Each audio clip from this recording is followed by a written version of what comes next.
నమస్తే, welcome to red TV. నేను మీ Ali. PCC పగ్గాలు చేపట్టిన తర్వాత వైఎస్ షర్మిల నెల్లూరుకి మొదటిసారిగా వస్తున్నారు. అయితే ఎలాంటి ఏర్పాటు చేశారు ఏందనేది మనతో నెల్లూరు జిల్లా ఉపాధ్యక్షులు మనతో ఉన్నారు, ఆయనతో మాట్లాడదాం. సార్ చెప్పండి, రేపు 3 గంటల సమయాన వైఎస్ షర్మిల గారు నెల్లూరు రాబోతున్నారు మొట్టమొదటిసారిగా. అసలు ఎలాంటి ఏర్పాట్లు చేశారు? వాస్తవానికి ఇది మాస్ మీటింగ్ కానీ లేదా ప్రత్యేకంగా ఏదో మీటింగ్ గురించో రావట్లేదు. షర్మిలమ్మ గారు పిసిసి అధ్యక్షురాలిగా పదవి చేపట్టిన తర్వాత ఒక్క నెల్లూరు జిల్లానే కాదు, రాష్ట్రంలో ఉన్న అన్ని జిల్లాలు కూడా పర్యటిస్తున్నారు.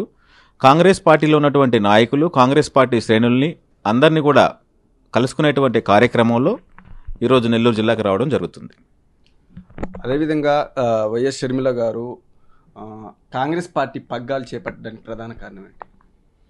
కాంగ్రెస్ పార్టీ పగ్గాలు చేపట్టడానికి వాళ్ళ జీన్స్లోనే కాంగ్రెస్ ఉందండి. ఎందుకు అంటే మహానేత రాజశేఖర్ రెడ్డి గారు ఆయన కాంగ్రెస్కి ఎంత కృషి చేశాడో, కాంగ్రెస్ పార్టీ పట్ల ఉన్న ఆయనకి అభిమానం ఎలాంటిదో మనందరికీ తెలుసు.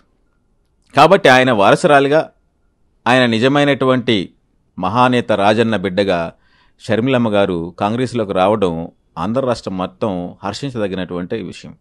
అంటే కాంగ్రెస్ పార్టీ నుంచి జగన్మోహన్ రెడ్డి గారు ప్రత్యేకంగా వైఎస్ఆర్సీపీ అని కూడా పెట్టుకున్నారు. షర్మిల కూడా 16 నెలలు పాదయాత్ర చేసి జగనన్న బాణం రావడానికి అసలు ప్రధాన కారణం ఏంటి? ఏముంది వాళ్ళ గొడవలు ఏంటి?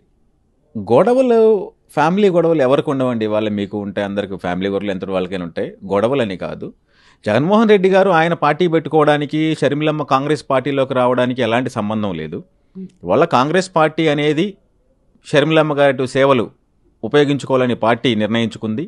అదే ఉద్దేశంతో మీ యొక్క సేవలు, రాజశేఖర్ రెడ్డి గారి ఉన్నటువంటి చరిష్మా, ఇదంతా కూడా షర్మిలమ్మ గారిలోనే ఉంది అని కాంగ్రెస్ పార్టీ గుర్తించి, మీరైతే ఇవాళ ఆంధ్రప్రదేశ్ రాష్ట్రంలో మీ సేవలు చాలా అవసరం అని చెప్పేసి షర్మిలమ్మ గారిని ఈరోజు ఆంధ్రప్రదేశ్ పిసిసి అధ్యక్షురాలుగా కాంగ్రెస్ పార్టీ తీసుకురావడం.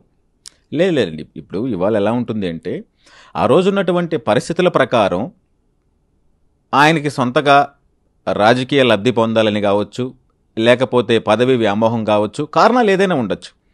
ఒక మనిషి వాళ్ళ రాజకీయ పార్టీ ఎందుకు పెట్టుకుంటాడు మీకు తెలియదే ఉంది. ఎవరైనా కూడా రాజ్యాధికారం కోసమే పార్టీ పెట్టుకున్నా, లేకపోతే సీఎం కుర్చీ కోసం ఎవరైనా కూడా ఎవరి ప్రయత్నం వాళ్ళు చేస్తారు.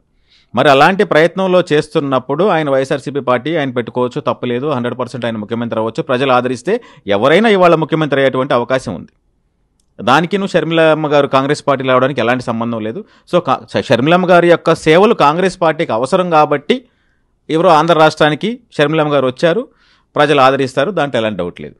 వైసీపీ వాళ్ళు చెప్పడం ఏంటంటే ఇది చంద్రబాబు డ్రామా. ఆ చంద్రబాబు నిన్న సజ్జల రామకృష్ణారెడ్డి గారు కూడా చంద్రబాబు ఇచ్చిన స్క్రిప్ట్ చదివారు షర్మిల అని కూడా వ్యాఖ్యలు చేశారు. కాదండి, ఇప్పుడు చంద్రబాబు నాయుడు గారి స్కిట్ చదవడానికి, ఇంకొకటి చదవడానికి దీంట్లో రాజకీయాల్లో ఎవరి ఎలిమెంట్స్ వాళ్ళకు ఉంటాయి.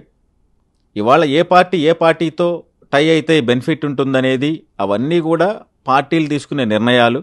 అంతేగాని చంద్రబాబు నాయుడు స్కిట్ ఇస్తే చదివే అంత పరిస్థితుల్లో షర్మిలమ్మ గారు లేరు, అలాంటి పరిస్థితులు రావు కూడా. అదేవిధంగా ఏపీ రాజకీయాల గురించి కూడా షర్మిలకు సరిగా అవగాహన లేదు అని చెప్పేసి కూడా సజ్జల చెప్పారు. ఎవరు సార్ ఆయన? అసలు ఏం మాట్లాడుతున్నాడండి? ఎవరు సార్ మీది? అసలు షర్మిలమ్మ గారికి చేసిన పాదయాత్ర, ఆమె తిరిగినటువంటి ఊర్లు, ఆవిడకే అవగాహన లేకపోతే ఇక మాట్లాడడానికి అసలు ఏం తెలవనట్టు రాజకీయాల గురించి. ఎందుకంటే ఇవాళ షర్మిలమ్మ గారు మీరే అన్నారు, ఎంత పాదయాత్ర చేశారో, ఎంతమంది ప్రజలతో కలిశారో, ఎన్ని వేల కిలోమీటర్లు తిరిగారో ఆవిడికి తెలియనటువంటి పరిస్థితి లేదు. రాజకీయాల గురించి తెలియదు అంటే వాళ్ళ జీన్స్, వాళ్ళ బ్లడ్లోనే రాజకీయాలు ఉన్నాయండి. ఈయన ఎవరండి? ఈయనకేం రాజకీయాలు ఉన్నాయని తెలుసు సార్, చెప్తాడు సార్. అది కరెక్ట్ కాదు, అవన్నీ కన్సిడర్ చేసే మాటలు కాదు అవి. ఏపీలో మెట్రో అభివృద్ధి ఏమి జరగలేదు, రాజన్న పరిపాలన జరగడం లేదని చెప్పి షర్మిల చెప్పారు. దానికి వాళ్ళ బాబాయ్ సుబ్బారెడ్డి గారు కూడా దానికి వ్యతిరేకంగా చెప్పారు. మీకు అసలు ఏమి తెలియదు అని చెప్పి. లేదు, వాస్తవం ఏంటంటే పక్కనున్నటువంటి మెడ్రాస్ కావచ్చు, ఇటు బెంగళూరు కావచ్చు, ఇటు తెలంగాణ కావచ్చు, అన్ని రాష్ట్రాల్లో కూడా మెట్రోపాలిటన్ సిటీస్ కానీ, లేకపోతే మెట్రో ఉండేటువంటి డెవలప్మెంట్ ఉన్న పరిస్థితులు ఉన్నప్పుడు మనం వెనకబడిపోయి ఉన్నాము. ఎందుకంటే ఆంధ్రప్రదేశ్ వెనకబడిపోయింది, దాన్ని ముందుకు తీసుకెళ్లాల్సిన అవసరం ఎంతైనా ఉంది అనేటువంటి ఒక గట్టి సంకల్పం, ఒక సదుద్దేశంతో షర్మిలమ్మ గారు చెప్పడం జరిగింది తప్పితే అవగాహన లేకపోవడం అనేది ఏంటంటే వాళ్ళకి అవగాహన లేకపోతే ఎవరికి అవగాహన ఉంటుందండి? వాళ్ళతో పాటు తిరిగిన వాళ్ళకి అవగాహన ఉంటే వాళ్ళకి అవగాహన లేకపోవడం ఏమిటి? తప్పదు, అది కరెక్ట్గా.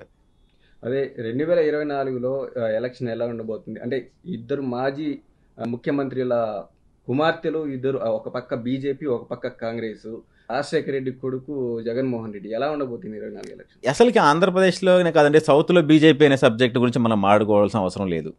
ఎందుకంటే భారతదేశ ప్రజలందరూ కూడా ఎప్పుడు కూడా బీజేపీ అనేటువంటి పార్టీకి మనం ఓటేసి గెలిపించాము. ఆల్రెడీ వాళ్ళు ఇప్పటికే 2 టైమ్స్ చూశారు కాబట్టి ఈ టర్మ్ బీజేపీ అనేది కూడా మనం మాట్లాడుకోవాల్సిన అవసరం లేదు. అందులో ఎస్పెషల్లీ ఆంధ్రప్రదేశ్లో బీజేపీ గురించి మనం మాట్లాడుకునే అంశం ఏమీ లేదు. ఎందుకంటే చరిత్ర పుట్టినప్పటి నుంచి చూస్తున్నాం మనం, ఇక్కడ బీజేపీ పార్టీ ఎప్పుడు కూడా టికెట్లు గెలిచినటువంటి పరిస్థితులు లేవు.